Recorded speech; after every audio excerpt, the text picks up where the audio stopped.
When I left the penitentiary in 1969, I devoted my life to just helping others. I just didn't know what else to do. Welcome to Watch Mojo. And today we're counting down our picks for the most remarkable instances of ex-convicts who defied all odds by turning their lives around and achieving success in their chosen professions. He was once the world's greatest con man, but he's moved on since then. That was a long time ago, Frank. Now you work with the FBI.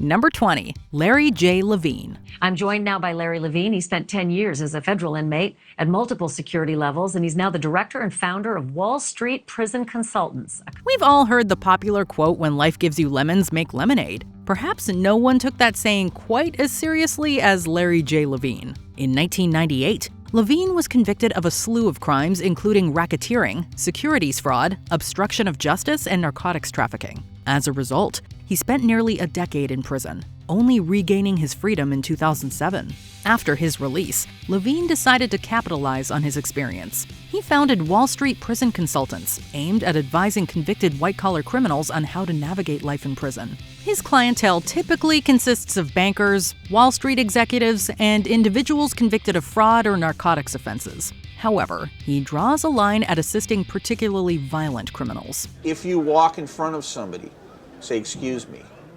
Don't sit on somebody's bunk unless they tell you that you can.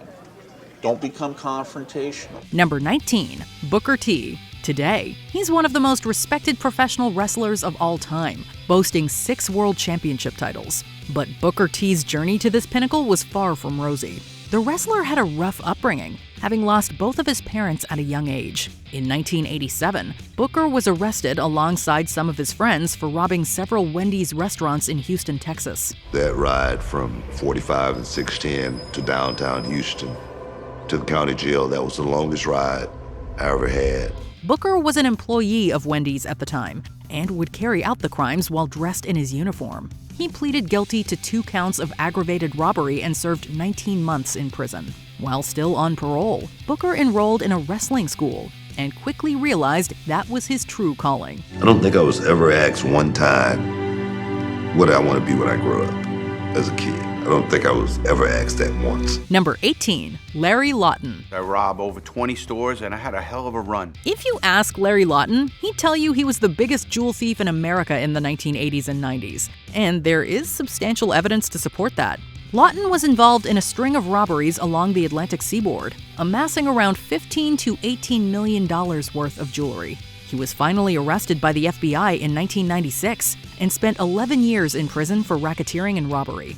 During his sentence, Lawton became a paralegal and resolved to use his own experience as a deterrent for others. Upon his release, Lawton established the Reality Check program, aimed at steering at-risk youth away from criminal activities. Come get me. Lawton. For his work, he was made an honorary police officer in Missouri, becoming the first ex-con to ever achieve that.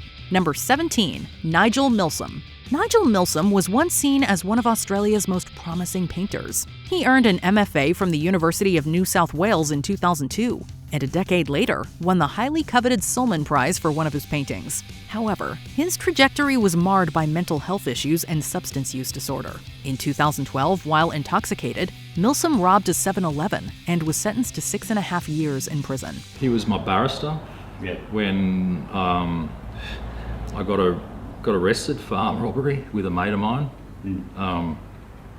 About 2 weeks after, I think, winning the Solman Prize. During the case, Milsom was represented by Australian criminal lawyer Charles Waterstreet, who helped reduce his sentence to 2 years and 4 months on appeal. After leaving prison, Milsom worked on a portrait of Waterstreet, which ultimately won him the Archibald Prize, Australia's most prestigious portrait award. It's a portrait of Charlie Waterstreet, who everyone probably knows is a criminal barrister. Number 16, Cos Marte. Cos Marte was just a teenager when he was drawn into the drug trade in New York. Started wearing a suit, tie, and just started marketing. And I actually made business cards. I started this whole 24-hour delivery service. Marte ascended through the ranks, selling a variety of substances and raking in an estimated $2 million annually. This continued until 2009 when he was arrested by federal authorities and sentenced to 7 years in prison. While locked up in solitary confinement, Marte embarked on a rigorous fitness journey, shedding 70 pounds in just 6 months. This experience served as the foundation for Con Body, the fitness program Marte established after his release. Today, Con Body is a successful enterprise, employing former inmates to lead high-intensity workouts for clients. Remarkably, the recidivism rate among Con Body staff who are ex-cons stands at an impressive 0. Number 15, Tracy McNess. At the age of 37, Tracy McNess was convicted of drug conspiracy charges and sentenced to 10 years in prison. Once I've been in prison for about 3 or 4 years, I'd had enough. I was worried and I used to stress out about getting out. Prior to that, she gained notoriety in the Essex crime underworld as a drug debt collector referred to as the Queen. While in prison, McNess took a counseling course that opened her eyes to the grave consequences of her actions. She credits this course for transforming her life. After working in the prison butcher shop, McNess used her experience as well as the money she earned to set up a sausage business called the Giggly Pig Company upon her release. This company, which employs over 20 individuals, has won McNess accolades for her diverse range of gourmet sausages. Sit down and think about what you really want to do. You've got to break the cycle of the old life that you had. And believe me, it's not the way forward, go back into that. Number 14, Tim Allen. Got myself in trouble, ended up doing some prison time, humiliated my family, and all of it was selfish. Long before gaining fame on the ABC sitcom Home Improvement, Tim Allen was a struggling comedian who got embroiled in a criminal case. In 1978, the actor was caught with over 600 grams of narcotics at the Kalamazoo Battle Creek International Airport in Michigan. To avoid a potential life sentence, Allen cut a deal with prosecutors to rat out other drug dealers, and he received a sentence of 3 to 7 years. Once he got out of prison, Allen focused on his comedy career, and about a decade later, landed the role on Home Improvement that launched him to stardom. He further solidified his reputation by voicing Buzz Lightyear in the Toy Story franchise, and by playing Mike Baxter on Last Man Standing. As long as nice guys don't finish first. You can consider that a compliment. Number 13, Uchendu Wani. Raised by a minister, Uchendu Wani led a less than virtuous life during his college years. I was living a double life. At that time, I was in college on the dean's list, and I always worked. Wani operated a drug empire, smuggling illicit substances from Miami to Nashville. However, his day of reckoning came during his senior year. Authorities had intercepted $1 million shipment of drugs and declared him wanted.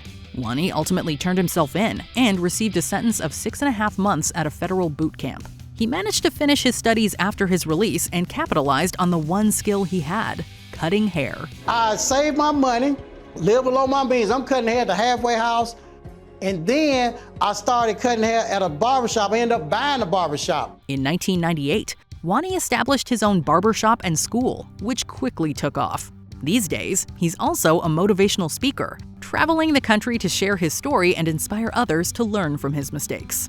Number 12, Mark Wahlberg. Mark Wahlberg, who was making news with his recent request for a pardon to erase his conviction for a violent assault committed back in 1988. Oscar-nominated actor Mark Wahlberg made quite a few questionable decisions when he was a teenager. The young Wahlberg was involved in a series of racially motivated attacks, most notably attacking 2 Vietnamese American men in one day and hurling racial slurs at them.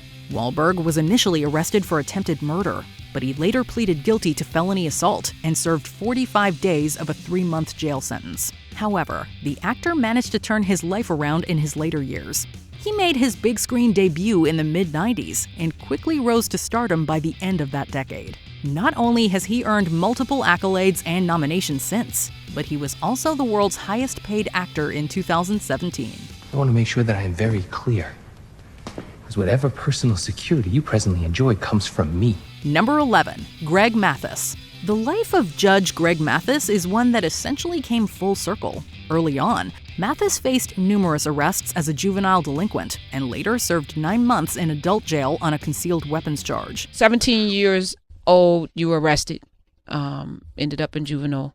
Not juvenile, I was tried as an adult. It tried you as an adult at 17. Upon his release, Mathis earned his bachelor's degree and then went on to the University of Detroit School of Law. However, due to his criminal background, Mathis was denied his license to practice law for many years. After I got my law license at the state Supreme Court because they had denied me, I then began working for the city council, then the mayor, then Reverend Jackson, and then elected judge. And once he eventually acquired it, he made a rapid ascent in his legal career, becoming the youngest person in the history of Michigan to be elected a district court judge. Additionally, his court TV show Judge Mathis enjoyed a successful 24-season run and received a Daytime Emmy Award. In the meantime, you got to pay that child support that you owe. Judgment for the plaintiff. Good luck. Number 10. Georgia Durante. If there was trouble, I was there. Explored in detail in her memoir, The Company She Keeps, the road traveled by Georgia Durante to her current profession has been filled with unexpected twists and turns.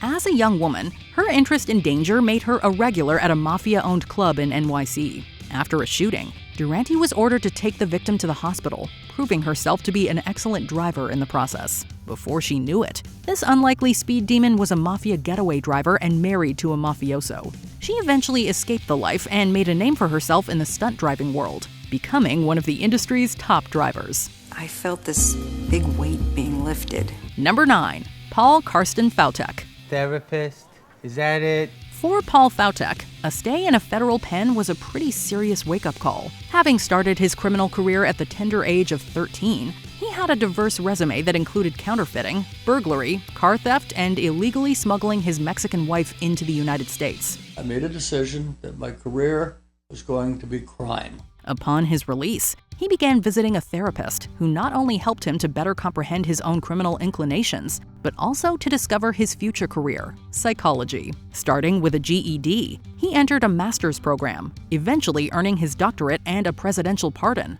and ultimately publishing a psychology book aimed at helping convicts straighten out their lives. Number 8. Daniel E. Manville. Manslaughter is a crime that can be incredibly hard to move past, but Daniel Manville did more than just reform and reintegrate into society. And that's something you do not recover from. That's something that follows you for life. With his second chance, Manville became one of the last things anyone expected, a lawyer. It wasn't easy. His application for a legal license was initially denied, before being overturned on appeal. While some reformed convicts are just looking to forget their stint upstate, Daniel Manville became a serious advocate for prison system reform, and now fights for prisoners' rights. He's also been the director of the Civil Rights Clinic at the Michigan State University College of Law since the early 2010s. Number 7. Eugene Brown.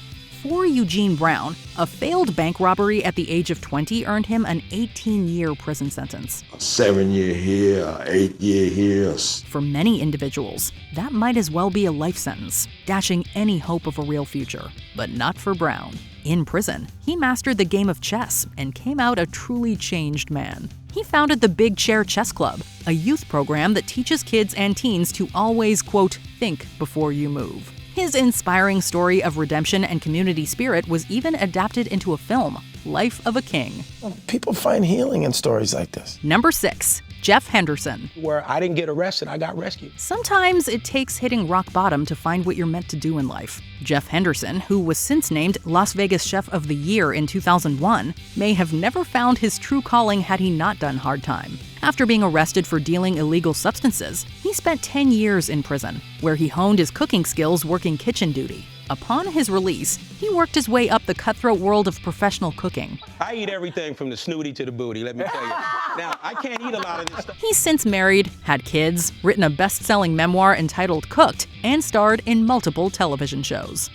Number 5. Junior Johnson. This NASCAR legend won a staggering 50 races during his time on the circuit in the 50s and 60s. Johnson's start as a driver, however, is vintage NASCAR. A moonshine runner for his family's whiskey operation, Junior was eventually nabbed for having an illegal still and served a year in prison. You just know if you got caught, you was going to jail. Upon his release, he turned his attention to professional racing, winning 5 races in his first season. He proved to be not only a talented racer, but also an innovative one. A superspeedway basic today, in 1960, Junior Johnson discovered drafting during a test run and subsequently used the technique to clinch the Daytona 500. And in 1986, he received an even bigger prize, a presidential pardon. I've been lucky. Number 4. Eugène François Vidocq. Few criminals have gone on to greater or more ironic careers than this legend. Vidocq spent his youth committing petty crimes, forging documents, escaping prison, and dueling. Whatever he did with a sense of style, flourish, and self-assuredness. His exploits eventually made him too famous for a life of crime, and therefore, he casually switched sides. His work as a police informant inspired him to form the Sûreté Nationale, which would go on to inspire numerous similar agencies around the world. The gentleman can only offer his wit. In many ways, he shaped modern police work, popularizing ballistics, crime scene investigation, detailed descriptions of criminals, plaster casts, and more. Unsurprisingly, he inspired the works of numerous detective writers in the process. The robbery was committed from inside. What? Number 3. Mark Chopper Reed. Used to be bloody Chopper Reed. Now I can't even get arrested in this fucking town. This former felon spent nearly 2 decades of his life behind bars due to committing a variety of crimes that ranged from armed robbery to homicide. The number often changed over the years, but by Mark Chopper Reed's own estimates, he killed or was involved in the murder of anywhere between 4 and 19 people. It's unsurprising then that over an 18-year period, he only spent 13 months as a free man. Following his final release in 1998, he went on to write crime novels and even a children's book. He also recorded rap, painted, and dabbled in comedy. While his insane life inspired the 2000 film Chopper. Homicide have picked up the guy, right? They've even got the murder weapon. What murder weapon? 410 shotgun. Yeah. This bloody 410 shotgun. Put it away, Mark. Just... Reed's unbelievable life story, however, came to a rather ordinary end in 2013 when he died of liver cancer. Number 2. Danny Trejo. That's Spanish. For I'll let you live. While the instantly recognizable actor is essentially a household name these days, he got into the acting business relatively late. Born in 1944, Trejo only got his first part in 1985. Before that, he did multiple stints in prison for armed robbery and drug charges. While in San Quentin, he learned how to box, a skill that would take him to unexpected places. A person who previously used drugs himself. His work as a youth drug counselor brought Trejo to the set of the film Runaway Train. This proved to be his break, as he was soon offered a role as an extra and boxing coach for Eric Roberts. From there, the roles just kept on coming for this criminal-turned-actor and activist. So when I talk at a high school, I just talk about taking drugs and alcohol out of your life is going to get better. Before we continue, be sure to subscribe to our channel and ring the bell to get notified about our latest videos. You have the option to be notified for occasional videos or all of them. If you're on your phone, make sure you go into your settings and switch on notifications. Number 1. Frank Abagnale. Etched into our memories thanks to 2002's Catch Me If You Can, Frank William Abagnale Jr. led a life that few could keep up with. People only know what you tell them, Carl. Before his capture at the age of 21, he'd already assumed the identity of a lawyer, airline pilot, a physician, and even a U.S. law enforcement agent. Despite being sentenced to 12 years in prison, he was released after just 4. Why? The FBI wanted his help investigating other forgers, scam artists, frauds, and conmen like himself. Apparently, first-hand experience is invaluable, regardless of how it's gained. With his criminal past behind him, Abagnale has since found a career as a legitimate private fraud consultant. If you want to change your life, you can, but only you can do that. Which of these former inmates inspires you the most? Let us know in the comments below. I dedicated my life to helping other people, came out of the joint, and that's all I did. Did you enjoy this video? Check out these other clips from WatchMojo, and be sure to subscribe and ring the bell to be notified about our latest videos.